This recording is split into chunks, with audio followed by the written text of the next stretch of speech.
Hello and welcome to the podcast. My name is Dave and I'm joined as ever by my co-host Ian. Hello! And today we're going to be talking about a subject very close to our hearts, or maybe that's not the right term because there are mortal enemies. The Vallorn with the wonderful Kurtis. Hi Kurtis. Hello.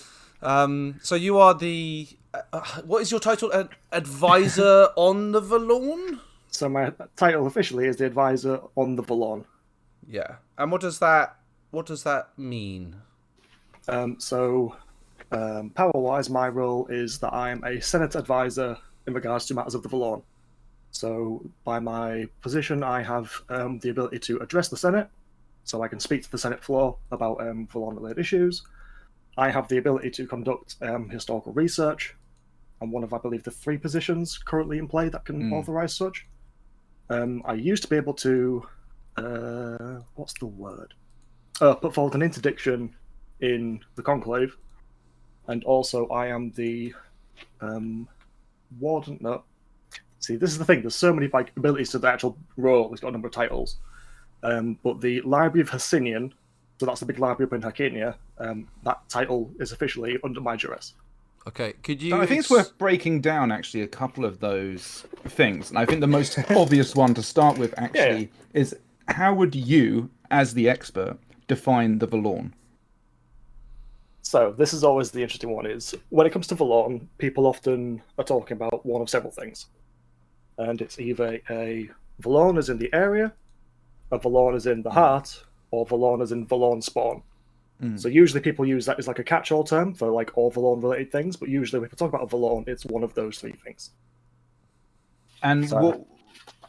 Because the Vallorn are sort of like a threat, if you like, in the game of Empire, loosely expressed. How would you define each of those elements of how, like, the Vallorn as an entity in the world, the Vallorn as its various sort of husks and other sort of tendrils reaching out into the world, and so on? So the main thing is that a Vallorn itself is a area. It's like an area infused with spring magic. So it's an ecosystem that is infused with the spring magic in this particular nature, which means the thing in the area, they grow, they change, they mutate, and that's what creates the Vallorn spawn. So you get like etacaps, which are like beetles, which have been infused with spring magic, corrupted, and warped into Vallorn entities. The plants and vegetation, as likewise, they become more powerful, larger, more dangerous, and then the most common Vallorn spawn is obviously the husks, which is when an area of Vallorn has a miasma in it, and when a body falls in miasma, will be infected by this miasma, and will reanimate as a Vallorn spawn husk. So Awesome. So all the things that are manifested, as in walk around or are grown, are based off something else. So there's no such thing as a Vallorn thing, like as a species of Vallorn. Effectively, it is the effect of the Vallorn on other things. Is that correct? Yeah, it's a corruption of things that exist. Interesting. And going. Historically, I guess it's worth kind of nailing in how the Vallorn came to be as best we understand, and how that relates to Navarre. Is that something you're comfortable to explain in short, and then we can, I'm sure, go into it in a bit more detail? Yes, the Vallorn essentially was the great and final mistake of Truenail. The Truenail was the empire that existed before the present empire. The exact time it existed isn't clear, but it seems to be more than 1,000 years ago, somewhere close to 1,500 years ago. And from historical research, past life visions, and all such manners of researching this, we learned that they were assaulted on all sides, and as a solution to this conflict, cast a great ritual which didn't work quite how they expected, and the result was the Vallorn, which in the end saw the empire crumble, their cities destroyed, and the empire of Truenail was no more. Right, and Turunial are like the kind of forefathers of Navarre, right? Like that's kind of my understanding, that they were the kind of progenitor to what we understand as Navarre today.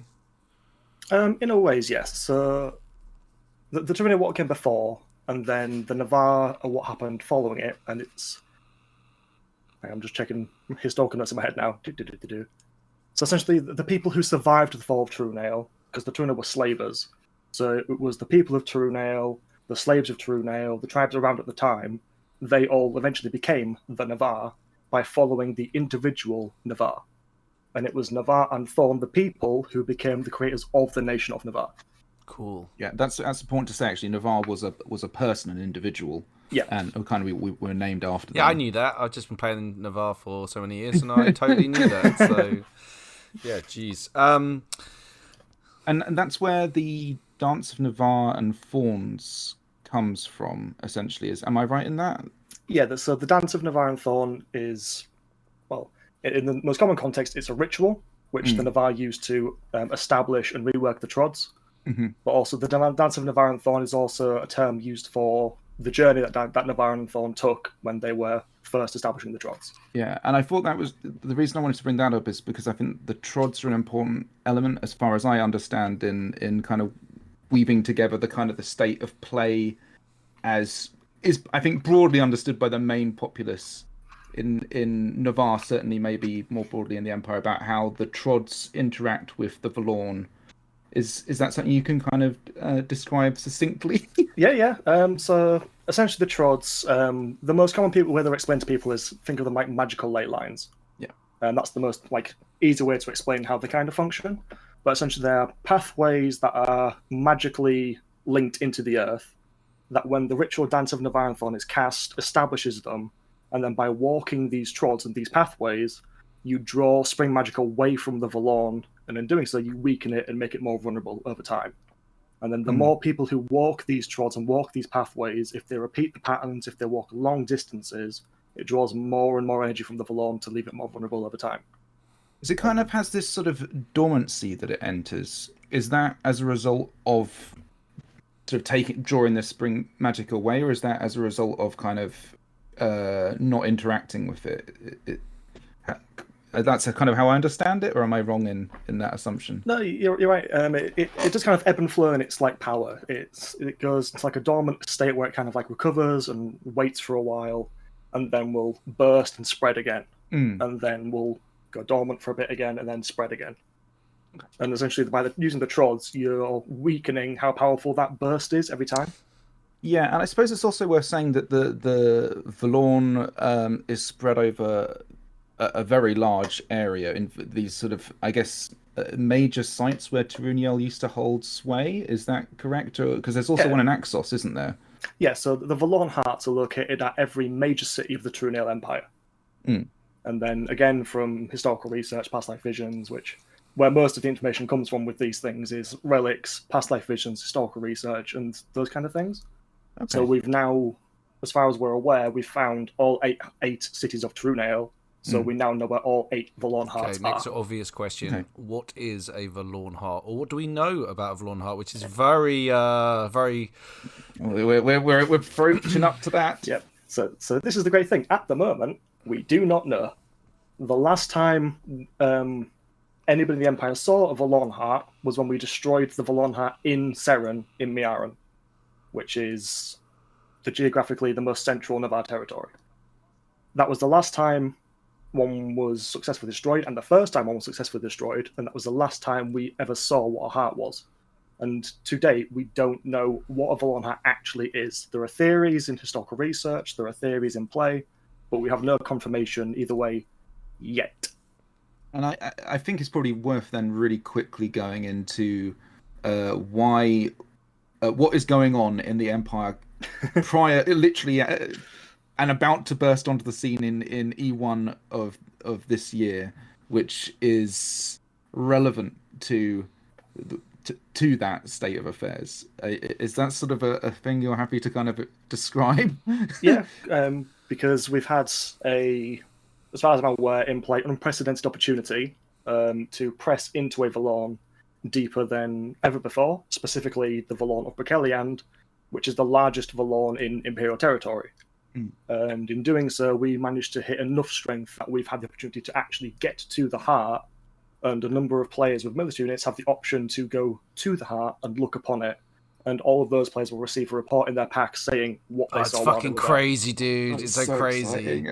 So exciting. This is like, oh man, it's like you were alive at the time of moments. You know what I mean? Like we were actually seeing like, and it's cool because it's like it's a really good one potentially. Although it's kind of interesting because obviously, as you say, the destruction of a Vallorn heart. Which this isn't. This is more like the sort of learning what it is and then beginning, hopefully, the process of learning how to destroy it. Yeah. But the destruction of the Vallorn heart and that you described previously in I'm terrible pronouncing this. The names, the regions, Miren, Miaren. It was Miaren. That's it. Which is now the city of Seren. Yeah. That the lore on that is lost. Is that as a result of sort of it being destroyed by the mad emperor in times past, or is there something deeper into why that sort of lore is lost? Once again, it seems like a thanks Nikovar moment. Yeah. Yeah. Okay. At the last summit, I got a report on the time we actually attacked Seren. So at the at the summer event, I submitted historical research into the destruction of Seren. Which is now on the wiki in public records. So if you went onto the historical research page, there is actually a report on the destruction of Miaren, as best as the historical research department has managed to uncover the information. Can I ask you, actually, this is a slightly removed from a question about the Vallorn, but just in regards to historical research, because you have one of the sort of free positions. I think it's very interesting to sort of go into how that functionally works, but also is it a case of everything you learn is automatically published to the masses, or do you get a choice about whether or not the information comes to you, and then what after what you've seen is then released? How does it sort of function as best you could describe game wise, and then? Yeah. So to my understanding, because I've only been playing Nether for a year. Which is crazy, by the way. You've come into so much cool game, by the way, and this is massive props to you as a player for really taking this on and making it such an amazing thing in the game. It's so cool. Thank you.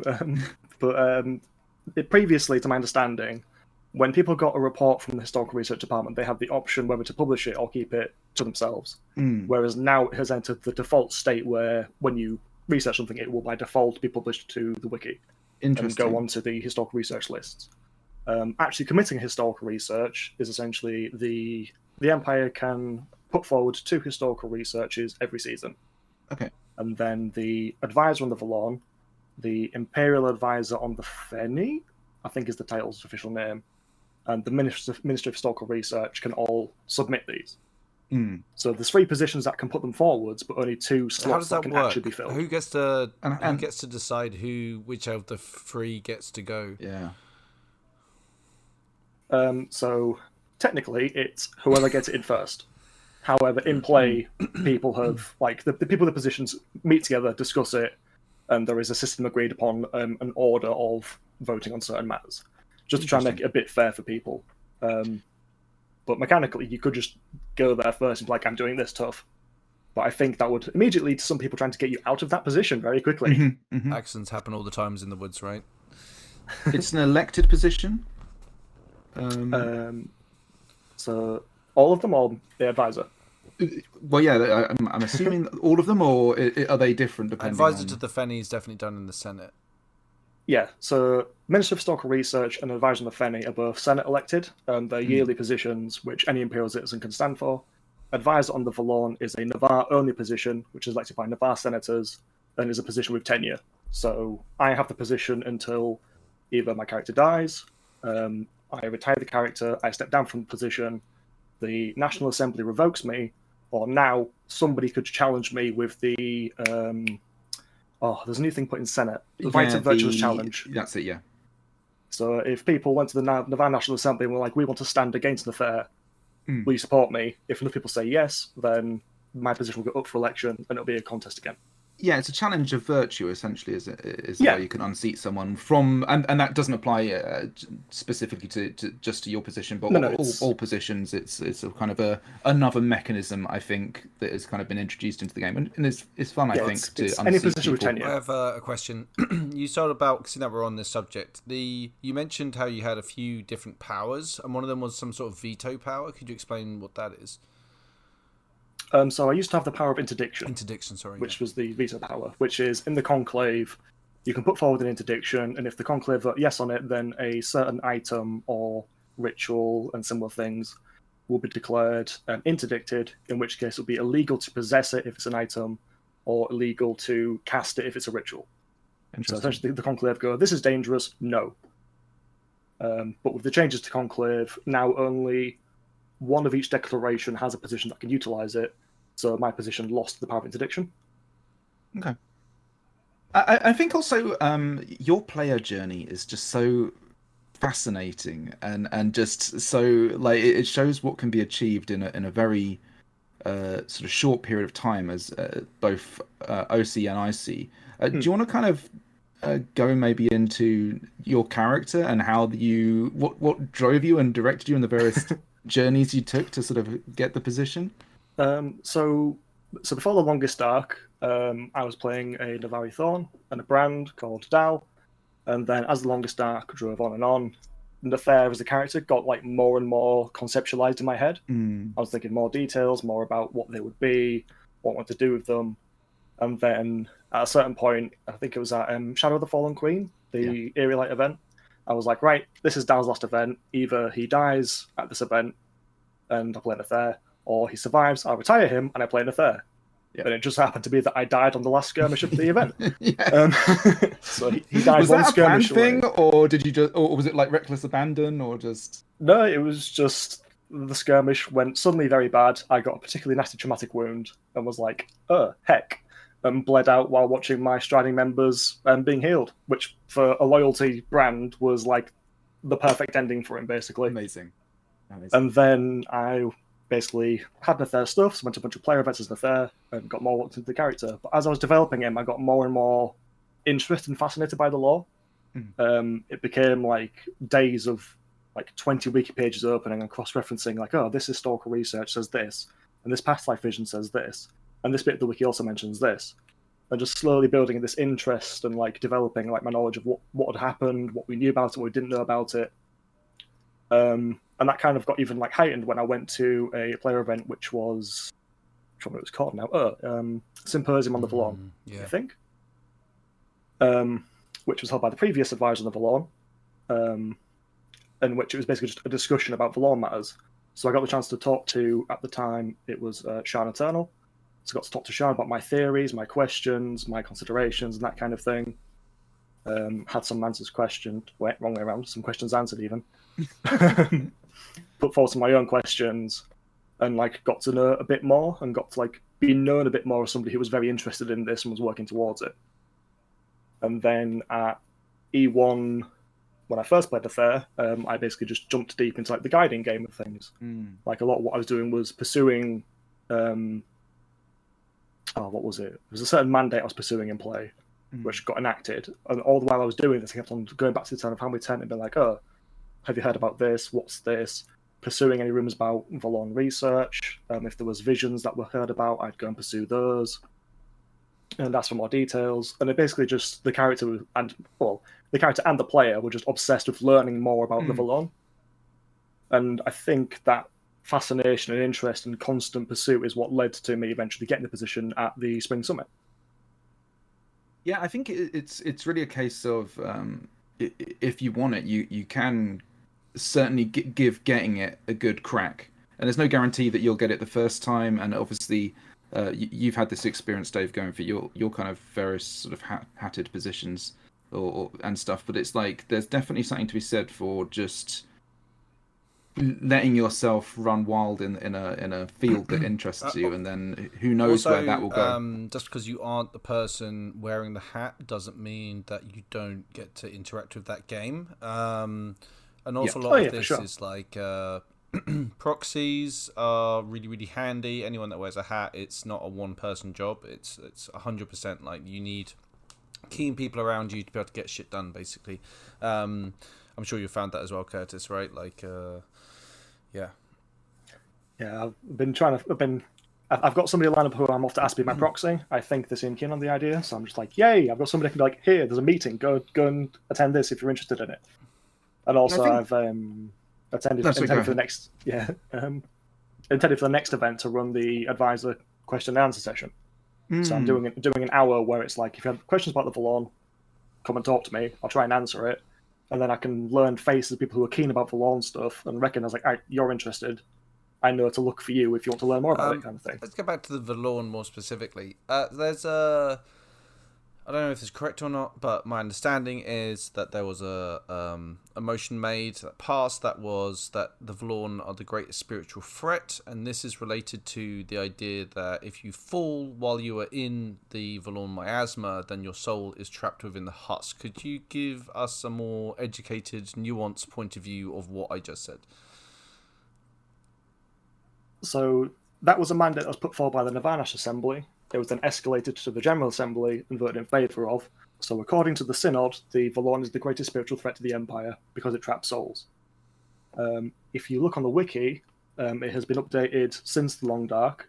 On the Vallorn Husk page, it specifically has an insight section where it states, sometimes when using the ceremony of insight, on occasion, it has been found that a husk will have a spirit or a soul, and sometimes there is no result. And the Navarre National Assembly also put forward a statement, which, again, it's on the wiki under the Synod Judgments section, I think, which is like, the Synod is a wonderful tool for getting information onto the wiki for public referral, just so you can put something up there and people can see it. But the Navarre National Assembly put a thing forward saying, through further, I'd find the actual word for word, it's worth checking it, but along the lines of, through further investigation, we found that sometimes a spirit is trapped when falling in the miasma, but not all the time. However, we still regard it as the greatest spiritual threat to the Empire. Okay, so Synod are the kind of religious machinations of the Empire, basically. It's a very, like, I would say democratic, but I'm not sure whether it really fits that definition. But basically, it's you have different things, how they have discussions on what the way is and how we should worship the way or not worship the way. That's probably the wrong way to put it. Please don't heresy me. But this is kind of like the religious folks kind of saying what is virtuous and what isn't, and helping guide kind of policy from that. So it's quite a useful tool if you're wearing a hat to have the Synod make a judgment, because it's kind of hitting the issue of a kibosh of like our religion, which is supposed to be one of the most dominating factors in our lives, And it's also because you kind of sort of double hit this nail on the head, because you're also a pride priest. Was that like was that just kind of how, when you were building Nafir, that like a route that you decided to go, or did that kind of go hand in hand with seeking out the sort of the Vallorn research? So the initial concept for Nafir was always a guide who was specifically a pride priest. And building the character, it was always that thing of like building up your fellows, inspiring others to greatness. And it was just a case of like, that was like the character's build was always starting off with being a pride priest, being a guide, and then also having some like fingers in magic and being a vate of certain like knowledge realms. And then it was just the historical pursuit thing was just the character's interest. So like it's a thing of like, to pursue an area of game at Empire, you don't really need particular skills to follow that area of game, with some exceptions. Like if you're trying to do Conclave and you can't get into the Hall of Worlds, pretty hard. But there are ways around that. Don't do Conclave though. Don't do that. Avoid that. But it's like so Nefar is, and also to be fair, actually, it was partially intent, because again, with the Synod, if you put forward a judgment, that goes up onto public records. So my thought of it was, if I put forward a judgment saying we've learned this, then it becomes suddenly available on the wiki to public records, so people can see what's happening. I think this is this is one thing that I think I've been really impressed by the way you've approached the game. Is a very transparent and wanting to educate our, not only Navarre but any citizen that's interested. You seem very proactive in trying to spread out information and the game that follows with that information. I think that's one of the I think that's really impressive, Kurtis, that you're kind of taking that it's, you laugh, but it's not necessarily the most common thing with a lot of hat wearers or information keepers. But you seem, as your character anyway, like it seems like, and I think this is the correct way to do it, which is, especially when it comes to the Vallorn, is try and spread this information out, get everybody informed on what's going on, and make us a significantly better threat to the Vallorn as a concept, right? It's the thing where now that Shan is an advisor, she's taken a congregation herself and has started again like I'm going to refer to the wiki and the judgment things a lot because it's the tool that I often use. But now on the judgment records, there's I think the last 3 seasons, Shan has put forward something which has a part of like the history of Navarre and like the creation of the nation of Navarre is now available on these judgments. That's awesome. So that people have the chance to actually see it and be like, oh, we know this. Because it's one of the things where it's kind of hard to get information published on the wiki and put forward onto the wiki without having the particular means for that. So, for example, I got a report about something to do with Truenail as a separate entity to my historical research, but I'm trying to look into ways of getting it put onto the wiki. I'm just like, how do I get this put into public things? Because it's not really a thing for Synod. It's not really a historical research. Like, how do I get it out there for people in a greater way? Because I'm still like talking about it and discussing it, but I'm trying to get it even more available where possible. Yeah, because does the wiki kind of then, in that respect, and these kind of Synod pushes onto the wiki, does that represent essentially like I'm going to use a bad kind of analogy here, but like the clergy espousing the like or like a town crier kind of letting the populace at large know this information? Is that like representative of that sort of thing? Kind of, yeah. So it was actually something I recently learned is if you do something through the Navarre National in Synod, it won't get shared with the League, but every Navarre congregation will be sent a copy of this report saying the Navarre National Assembly have said this. So in a way, if you say something through the Navarre National Assembly, every Navarre congregation has learned about this thing. And the same for the General Assembly. If something passes through the General Assembly, every congregation in the Empire will be shared this information. Okay, that's cool. Yeah. Maybe you could talk about some of the. But by the way, this is like Vallorn is. We've always been interested in it, but right now Vallorn is rapidly. The storyline is the hot ticket, dude. Could you maybe talk about the kind of, is it a library or a university that we're building that is going to help us do research? Am I right in thinking we're about to begin the Manhattan Project? Essentially, that's my understanding. That kind of... a lot of people have been calling it that. So again, another part of the position is that remember the word finally. Is that the title makes you the custodian of the Library of Hercynian, which is a library in Hercynia. And recently, we had the opportunity to expand the library and use it as a repository for all knowledge on the Vallorn. And I believe it's gone through Senate, it's been funded, it's being commissioned, so it's currently being built and expanded upon. And as part of the opportunity, there was also options to get the Historical Research Department to look into the Vallorn, to get the Highborn to gather their information upon it and give it to the library, and to get the scholars of the League to consider ways of fighting the Vallorn and bring that to the library. And the end result is that there will be a project that will be worked upon over a number of seasons. By default, it is 2 years. But I believe we've hit every single target possible to reduce its actual time frame. At the end of which, we'll be presented with a alternate solution to destroying the Vallorn that doesn't require us walking the trots. There is going to be. We're not. Whatever it is going to be bad. I'm telling you, like. You must sacrifice 1,000 it's souls. It's going to be really bad. There's no way they're going to be like, oh yeah, just be really nice to each other and everything will be fine and with no cost at all. It's going to be something truly fucking awful that will have people arguing in the streets. But I can't wait for that information to come out. Like the idea of me and Ian have been talking about this forever, that we wanted to stay in Navarre until we could get one. You know, like destroy a Vallorn heart, right? And that's the kind of dream. It's so exciting. And I feel like we're on the precipice of actually figuring out how to do that. It might still be a few years away now, but because it's going to take. Am I right in saying a year potentially from last event? So it's a year to build the extension to the library, and then it was going to be 2 years to do the project itself.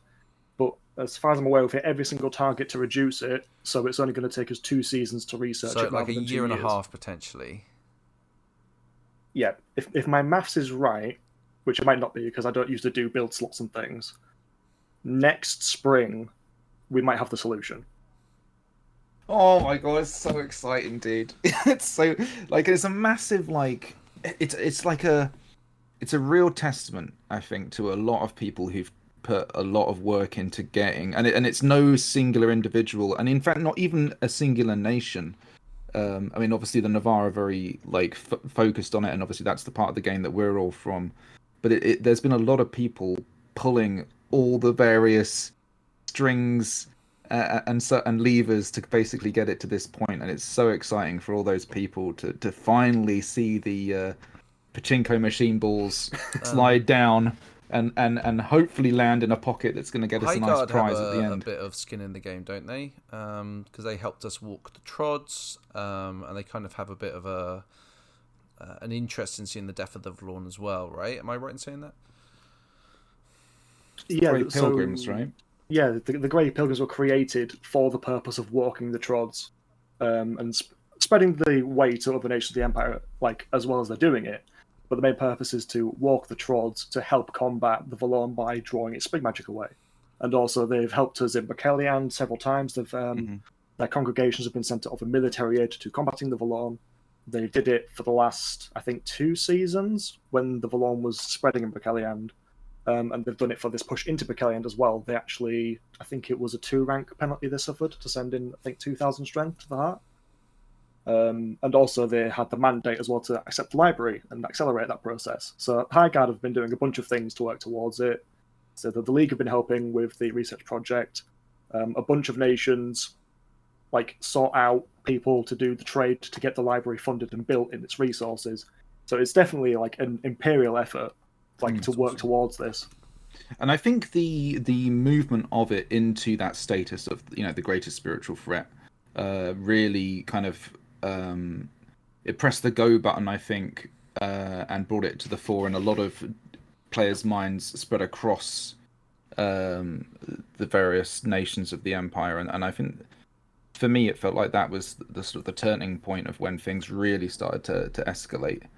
Yeah, it's so fun. It's so exciting. And the thing is, for those listening, we're literally like a few weeks out from like finding out the interesting deets of what actually happened to those valiant few who ventured their way all the way through to the Vallorn Heart in Brokeliand, which was actually the Turuniel itself. Am I right in this? The actual capital of the old empire. Yeah, Brokeliand had the city of Turuniel at its heart, and that is the city that formed the empire.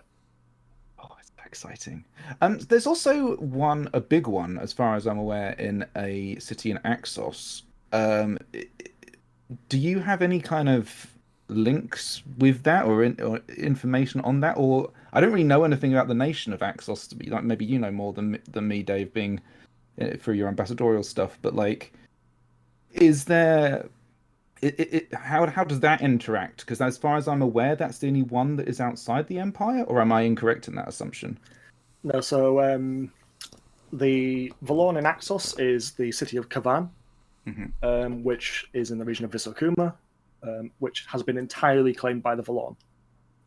They didn't try to fight it; they let it consume the entire region and surrounded it with citadels. And we have information on this again from historical research report.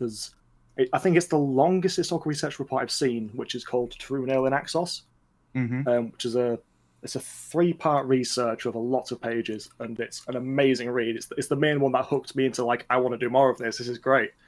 And there's been a number of times when we've had citizens from Axos come to the Empire, and sometimes they've discussed the Vallorn and matters of that. Apart from Kavan in Axos, we also know there is Bayantal Dol in Sarangrave, which is opposite the Fever Water from Theranin.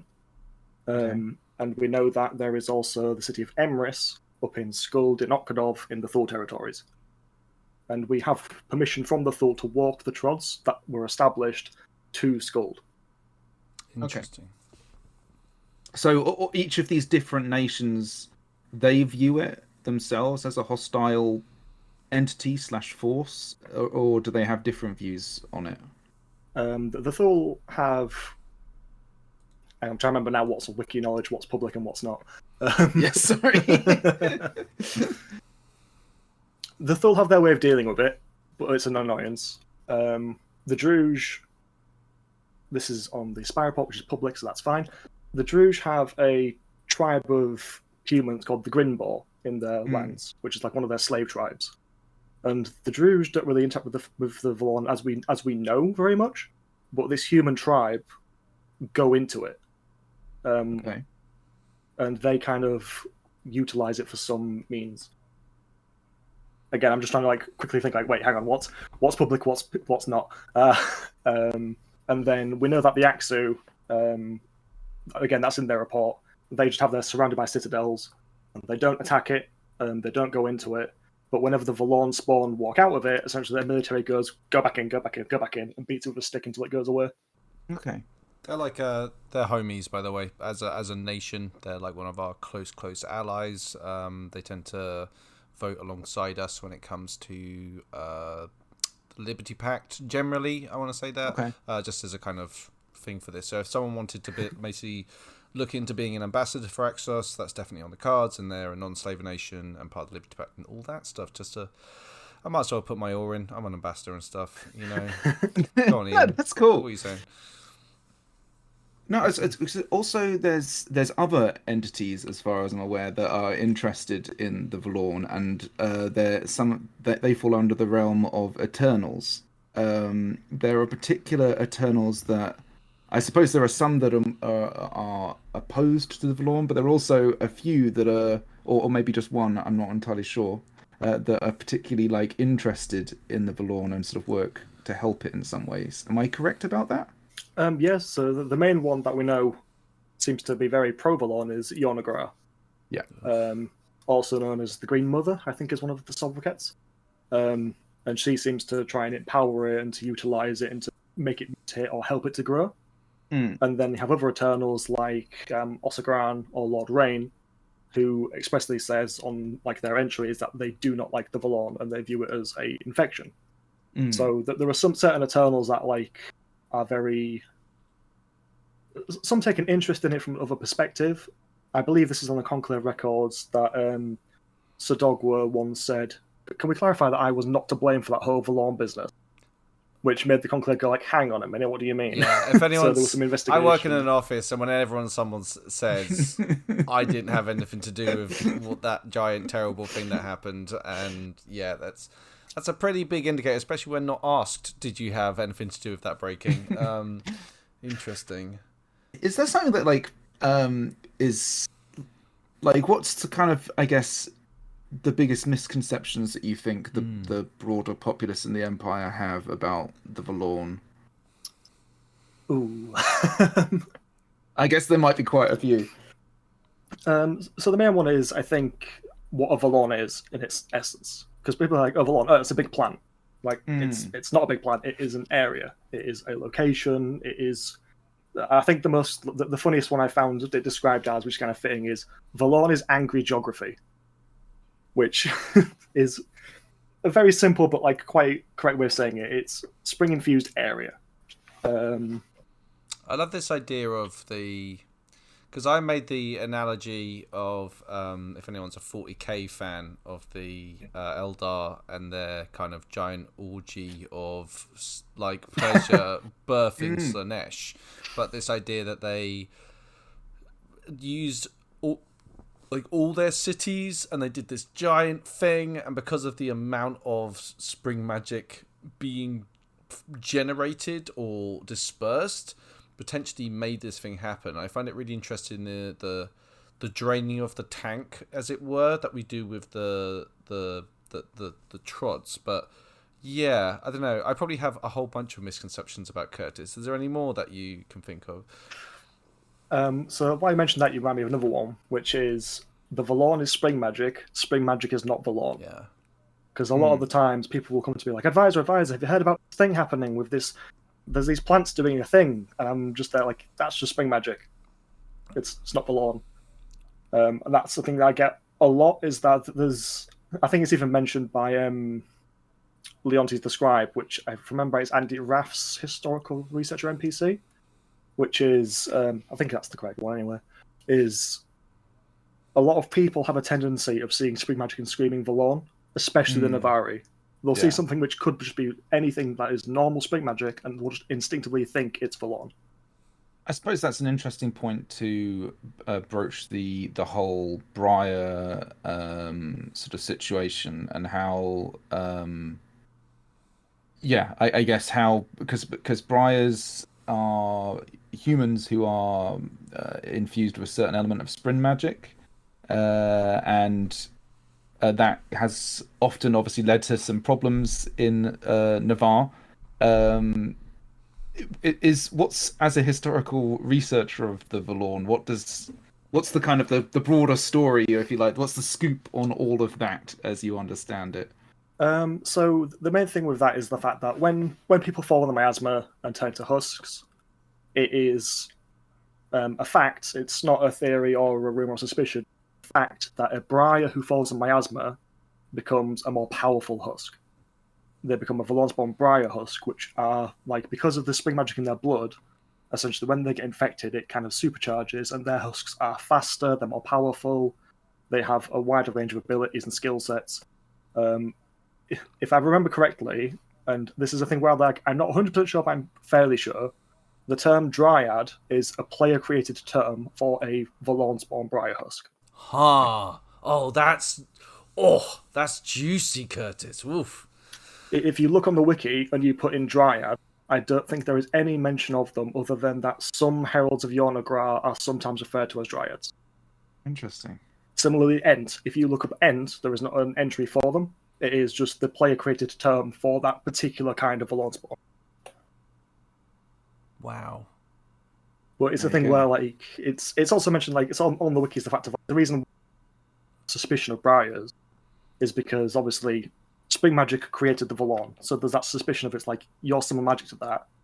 And it's also the fact that it's like it is a categorical fact that a Briar who falls in the miasma will become a bigger threat than anybody else. I think there's also like an aesthetic thing here as well, right? Like Briars have like bark on their skin and can like have manifestations of nature. I think there's there's an aesthetic thing here where the Vallorn are plants and therefore Briars are related to plants and therefore the two are interlinked, right? Like, and I think that's obviously it's a point of ignorance, but it's quite interesting how the aesthetic might be a massive, significant part of this, obviously with the relation of spring magic as well. But yeah, it is interesting. But now we like Briars, and it is unvirtuous to not like Briars. So that has changed a lot since we started playing the game. I think, if I remember correctly, the update was that you can still choose to have those prejudices if you want to, but you no longer have to be correct for your nation. Yeah, I don't know what the wording is. If that's the wording, I remember there was a big hubbub about it because I know a lot of people were quite invested in that part of the game, both being Briars and not liking Briars. So yeah, it was focused around because there was a period where Briars were starting to sport flowers, if I'm correct. Was that? I did read the wiki thing, but I have to confess it was a little while ago, and my brain's kind of moved on to other things. They were fighting the Vallorn when those, and it was a sign that they were in the miasma. Yeah, and it was like more that they'd. Are we correct in that?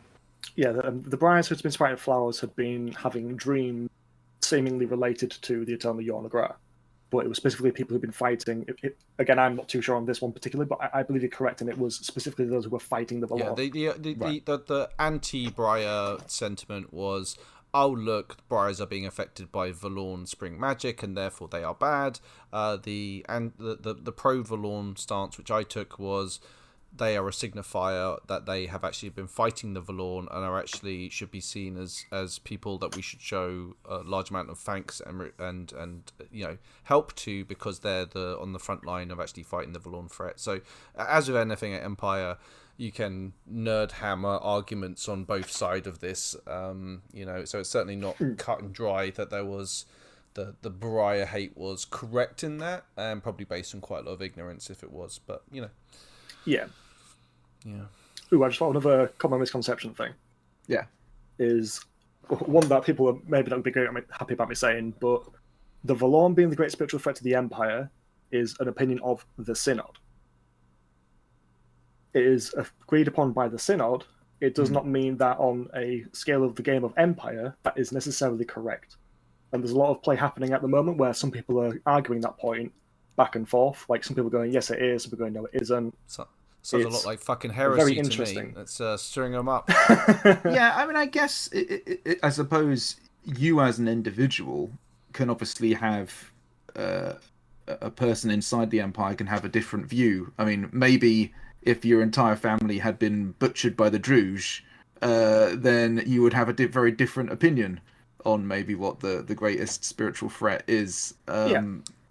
So, but I mean, I guess, is the Synod motion more respective of basically just where I use the religious body as a term. I know that the way isn't essentially a religion in the I mean, it's the religion sense of the Empire. Yeah.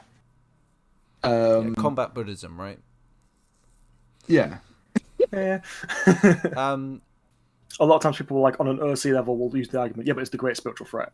And I like to remind people like that is an in-character opinion. It is the in-character consensus of the Empire, but it is not necessarily an out-of-character statement of the world. I think one of the big things that I like, and we're talking about characters here more than anything else, is from a diplomatic point of view, there is no debate or communication with the Vallorn. It is, you can't like have a peace treaty with the Vallorn or say, okay, Vallorn, you can go up to this boundary and no further. You can only use military action or some sort of magical response in order to stop their expansion or to recede them.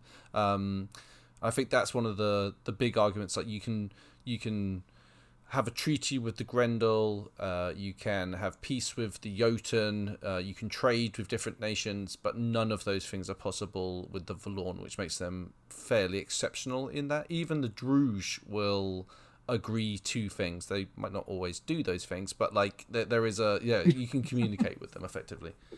Yeah, I mean, I think like obviously we're all used to, and I suppose for those who haven't been to Empire, there's a certain element of like the zombie horde, which just from a aesthetic on the battlefield sort of sense can sort of help you maybe picture what it is to fight against the Vallorn and why they are a kind of a different foe to a regular army like the Jotun, who are much more like... That's a good point, actually, Ian. That the Vallorn, when you're fighting them, and this is very much of a frontline fighter, so this is very much from my perception of things, but they can vary in aggression, in strength, in all of those aspects. Like, I remember there being a thing where...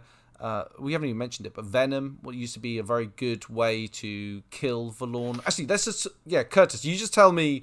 Talk to me about combat with Vallorn, about some of the things I just talked about. Yeah, so with the character I'm currently playing the Fair, I've not actually done that much combat with Vallorn, because obviously my character is mostly a ritualist, a priest. I have no combat skills, so I don't take the field as an affair. But with the Vallorn entities and like the things that are encountered on the battles, there is, as you said, there's a number of different types. There's Vallorn spawn husks, Vallorn spawn husk ancients, briar husks, hulks, etacaps, and then different types of monstrosities. And it's essentially the nature of the Vallorn, the fact that it, like how it works by infesting and mutating and changing things, it means that there is the potential for a number of weird and wacky types of Vallorn spawn. Yeah, I always got a view of like, do you remember that well, both the book and the movie Annihilation, where it's like it starts changing things and you get all these kind of strange mutations and stuff like that sort of start occurring. It's a very interesting foe to face. And Dave's right, there's that whole sort of aspect of being able to use venom against it. Is there a reason, do we know why venom is effective on it? So the main thing, and again, actually, this another misconception thing actually, is the example of zombies is a very easy one to explain to people how they kind of function. But with how the Vallorn spawn actually works is that the body gets infected with the miasma, and then vegetation and plant matter reanimate the body. So it's kind of in this suspended state of animation. It's not a true undead. It's kind of like a infected puppet in a way. Yeah, it's a vessel, right? Yeah. For the Vallorn spring magic that is animating it effectively, right? Yeah. So if a body's like, if you dismember or decapitate a body, the Vallorn can't reanimate it because it's too destroyed. There's nothing there to pop it, and the body's too far gone to manifest with this like invigorating life magic. So the reason why venom works on like lesser spawn is because this vegetation and plant matter, when you hit it with a venom, essentially purges it.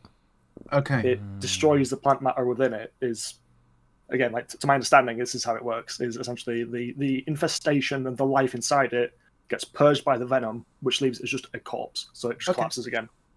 Here's another question. I guess maybe potentially, like, is there a hive mind or a greater consciousness or will of the Vallorn as we understand it, or is it more akin to a force of nature, or is it simply an unknown? Hang on. Again, like, wait, hang on. Public versus other. I think I'm safe in saying there is currently no evidence. Kind of broke up there, Kurtis. Damn But it. no, but I think that I like that. Yeah, I like that. That's let's leave it at that. Though. I can neither confirm nor deny. Yeah, exactly. Yeah, it's definitely one of the big one of the big question marks, isn't it? Like, is there some sort of higher intelligence to this? Why does it behave the way it does? Is it just a amorphous blob of magic, or that is wanting to expand? It doesn't seem malicious necessarily. So yeah, it is interesting. Oh, Kurtis has got the pages out, by the way, so we'll see. He's reading frantically right now.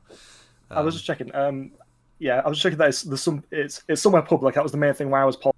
Because again, a lot of these things, I'm like, a lot of it is public, but some like particular details aren't. And the reason why you're saying that is mainly because it's a game. We can give you so much information, but a lot of this stuff is much more fun if you go and talk to Kurtis or other people in the game and this sort of this sort of stuff, right? So that's why there is some hesitancy to let this stuff out. Okay, cool, go on. Yeah, it's entirely a thing that's like, I'm happy to, like, if you approach Nether in field and ask Nether be like, yeah, it's this, and this.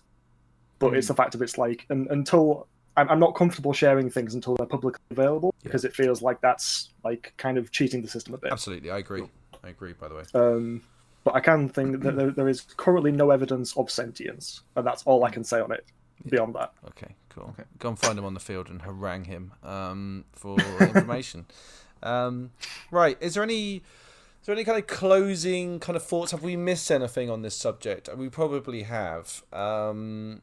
Is there anything that a very big subject, to be fair? Yeah. There's literally a whole book I'm holding in my hands, and this, I'm sure, is scant compared to all the details that you have that go into it. I've got my folder full of like every civil service record I have in this folder. Every historical report that I've been given is in this folder. Some past life vision accounts, some that haven't been published yet, some research accounts that haven't been published yet. There's so much on it. There is hundreds of pages on these subjects. Just one random question, because obviously, as someone who has brewed and partaken in Goose Whisper before, is that the is that the when you're talking about past life visions, is that reflective of the visions that you get there, or are there broader ways that those kind of visions come to the fore? Are there other mechanisms that bring these visions in that you're aware of? So past life visions are specifically the visions that somebody receives when they have a dose of True Liao. Okay. Where they will essentially use the True Liao and then view one of their past lives. So you'll see the cycle of reincarnation. You will go back to a moment of one of your past lives and experience what happened in that moment. And then these are usually recorded, documented, and often shared. So we have like accounts, I think they're called the Echoes of the Labyrinth. And you can view these, and like we have a vision of, in Tarunail, a council of Tarunail deciding whether or not to cast the Great Ritual yet. And there's a vision of the people in the chamber deciding, should we cast it now, or should we wait? Well, that's fascinating. And that's how we've learned that Tarunail didn't have monarchs, they had councils. And like how it works. Like there was two, like I think it was 2 magisters, 2 generals, and 2 artificers. So like things like that are how we've learned about the structure of Trunale. There's also the singing stones, if I've got that right, and they've been all recovered now. I think. Am I right in that? But do they relate to the Vallorn story at all, or am I kind of conflating 2 different Navari elements? So the singing stones are interesting because they seem to be Trunale artifacts, and we've encountered a few of them. The last one that we recovered was lost, and we've been told that the one we found in Bacalian was the last singing stone. And these singing stones seem to contain rituals. And then the last one which we found contained, essentially allowed different covens to work together to cast Dance of Navaran Thorn. So this last singing stone that we found, I have no idea what's in it.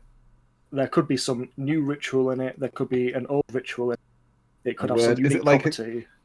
A funky little Kinder Egg that we can pop open and break a little elastic band powered toy out of, essentially. Oh my god, everything is so exciting at the moment. I can't wait. Please don't break it. Just a point on the True Liao, you need a priest of the way to help you get your soul back into your body, so don't just go out snorting True Liao if you get a hold of it. It's very expensive as well. Yeah, it's a very specific ceremony, and any priest with the dedicated skill can go as a guide for you.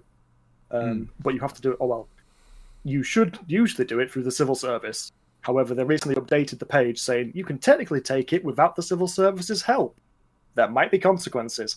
So it depends on what style of game you're playing. If you want to play fast and loose with your soul, then go for it. Basically, we're not here to judge. Cool.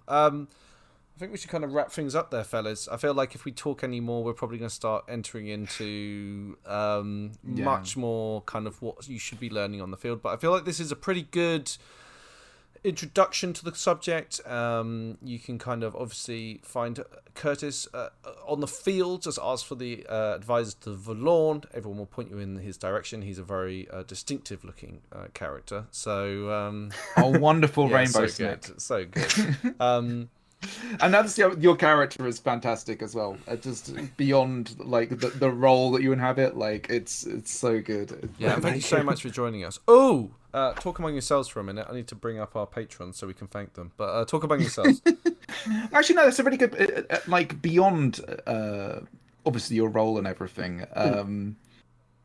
Like, how would you describe your character just as their sort of personality and their sort of way? Like, how do you choose to play on the field, if that makes sense? So, like, when I was making the fair again, like, I looked at, like, the Naga brief and the Navar brief, and was like, both of those down up to 100. Yeah. So if you read through the Naga page and, like, all the role-playing trappings for Naga, I try and hit all of those with the fair. And, like, they're usually, like, fairly sassy and flirty. A lot of people, good, dude. A lot of people think that they're not very serious, but then when it gets to, like, history, they'll be like, "Oh, by the way, blah blah blah blah blah blah," and we'll just shotgun information out. But like, your storytelling is fantastic, by the way. You really should do yourself a favor and listen to one of Nefair's stories, essentially of like how I was never here. It's so good. I've got a list of patrons here. We are thanking 3 patrons randomly off our list.